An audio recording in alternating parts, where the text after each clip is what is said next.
In this first unit in Chapter 3, we're going to be discussing account types and their characteristics of the basic accounts we need to understand. There's some certain documentation we need to make sure is always going to be available and provided by the client. We need to obtain essential facts, their name and residence, and whether or not they are of legal age. And one of the weirder things about the new account form is the signatures that are on it. I always explain to my reps and the principals who take my classes as well, is when you start, if there's anything weird that you're doing that looks strange, your principal is going to call you in and go, justify this. Explain why this is important for the client. Because the only signature on the new account form is the signature of the principal, not the rep and not the client. By FINRA's regulations and rules, the principal is the ultimate one that is responsible. That is why they are going to make absolutely sure what you are recommending is appropriate. Don't think they're being mean or they're holding a grudge or something. They're covering your butt and theirs. There are individual accounts. These are for natural persons, for regular, normal breathing persons, though corporate accounts can have these as well, but we're just going to be focusing on the natural persons right now. We have a whole unit on the corporate persons accounts. The individual accounts could be in cash accounts. They could be in margin accounts or options. Option accounts are in margin forms. And either of those could be discretionary. That is where someone else has discretion, and we will talk about that. I do have a diversified retirement plan. 30% are in hopes, 30% are in wishes, and 40% are in prayers. Cash accounts are the simplest type of account. They are 100% owned securities, as if they are paid in cash. They are not accounts that only have cash in them. That is something that students occasionally get confused about, especially when we talk about SIPC. But when we talk about SIPC, I will stress that again. But the idea here with the cash account is simply that everything in it is 100% owned. Margin accounts, on the other hand, is where the client is borrowing some of the money in order to buy the securities. Regulation T is set by the Federal Reserve Board. That determines how much equity, how much money a client must deposit in the initial margin call. Currently, that is 50%, and it's likely to be 50% for the foreseeable, if not indefinite future. You're almost certainly never going to deal with these in the real world. You need to understand them for the exam, but you basically need a 7 and some other advanced licenses to even deal with them, and these are incredibly aggressive for very specific people. You're never going to deal with them, but the test may ask you about them. There's certain documentation that may be asked about when it comes to a margin account. There's the hypothecation.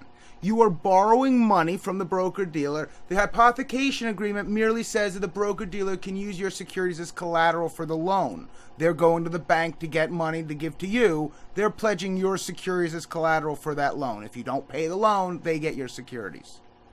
The loan consent is that we can borrow other clients in this broker-dealer, in our broker-dealer, we can borrow other clients' securities to short sell them in margin accounts. The loan consent means we are allowing others to do the same, and there is interest that gets paid and things like that. We don't really need to get into it, just the idea of what the documents basically cover. The third is the credit agreement. That is, we are borrowing money from the broker-dealer. They're extending us credit, and this explains like what the interest we owe and all of those facts, how long we have to pay, and all that stuff is in the credit agreement. Options accounts are in margin accounts. You've got to have a margin account basically to deal with options. And there are many disclosures that are going to be required for all new clients, all new options clients, just like new margin clients. Sophisticated investors who've been investing in options for a while, may not need those disclosures if they're opening a new account someplace else. A discretionary account, which could be either cash or margin, is simply where the representative can make purchase and sales decisions without needing to talk directly to the client. Normally, if I believe my client would benefit from selling something and buying something else, I'd have to call him and go, hey, I think you should sell this and buy this. They would either agree or disagree, but I would still need to call and talk to him. In a discretionary account, I would not need to do that. Discretionary means that any of the following 3 A's are missing. If the rep has to decide any of these 3 A's, it must be done in a discretionary account. If the client makes clear these 3 A's, then there is no need for it to be in a discretionary account. The 3 A's are the action, buy or sell, the asset, the specific asset.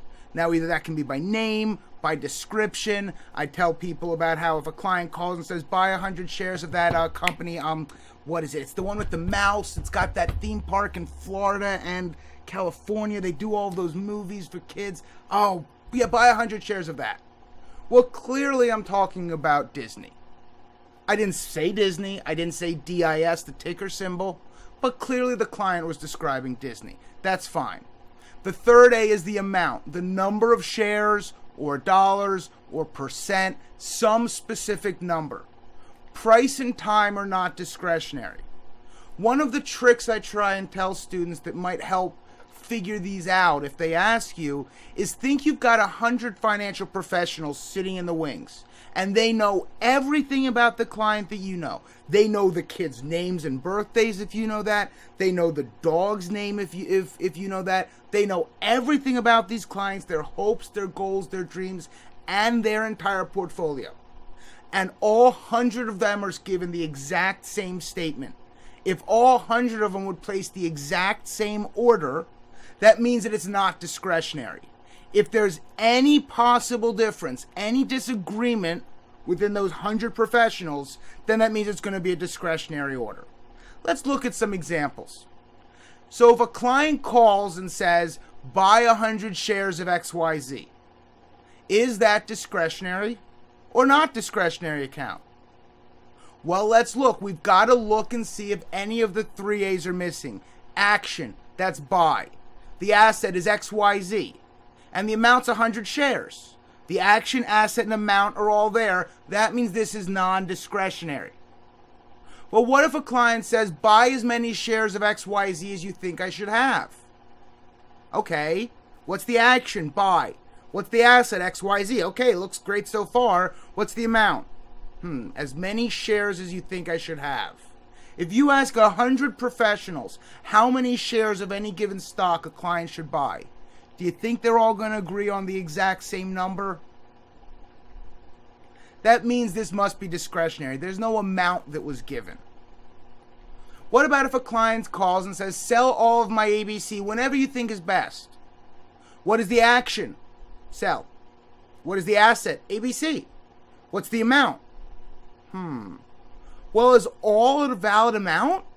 Is that enough to know? If you ask 100 professionals who know this client's entire portfolio, everything they own, if you were to say, sell all of the ABC, would there be any difference? Or would they all be selling all of them? All is a perfectly valid amount. The action, asset, and amount are there. The end of this, whenever you think best, looks really weird. But what is that saying? That's saying time. At the time that you think is appropriate. Price and time are not discretionary. Only the 3 A's. Now let's step it up a little bit. What about client says buy $10,000 of the best tech stock for me? Buy. We have $10,000. That's clearly the amount. Is an asset given? Well, if you ask 100 financial professionals what is the best tech stock, do you think all of them are going to be saying the exact same answer?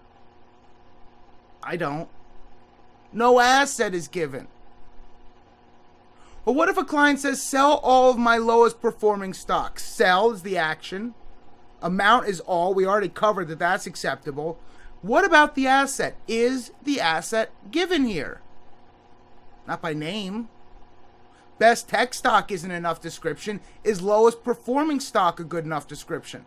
Well, if you have 100 professionals who know every single investment this client has, and they, I don't know, put it in an Excel, put it in some like spreadsheet or document, and then sort it by performance, from the highest, from the best, the most money gained this year, to the lowest.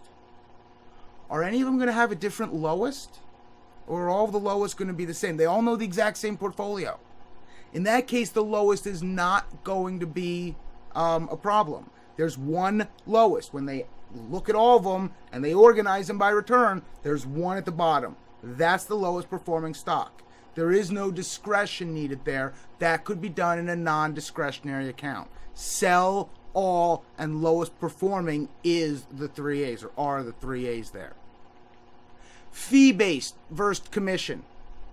Fee-based is advisory. That's the discretionary side. It's usually all in an hour, either on an hourly basis, paying me $250, $300 an hour, or a percentage of assets under management annually, though it's usually billed quarterly just to sort of keep it fair for everybody. It could be on a commission base. That's on a sale, generally a fixed amount or potentially a percentage of the sale price. But if you remember back in Chapter 2, when we were talking about the Investment Advisors Act of 1940, and I was trying to show the difference between a representative. Representatives generally work by commission. Agents work by commission on the sale, while as the advisor, the investment advisor or the investment advisor representative, I need to be a little careful of simply saying representative because investment advisor representatives work for investment advisors. You got both representatives. But investment advisors generally are paid as a fee-based advisory, while broker-dealers are generally paid by as a commission. Their agents are paid by commission. That brings us to the end of this unit. I hope you found this useful and potentially enjoyable. There was, I believe, a rather humorous cartoon in it. So I hope you guys enjoyed this. Make sure you do check out all of the resources below that might be helpful in understanding some of these concepts. And I'll see you again shortly.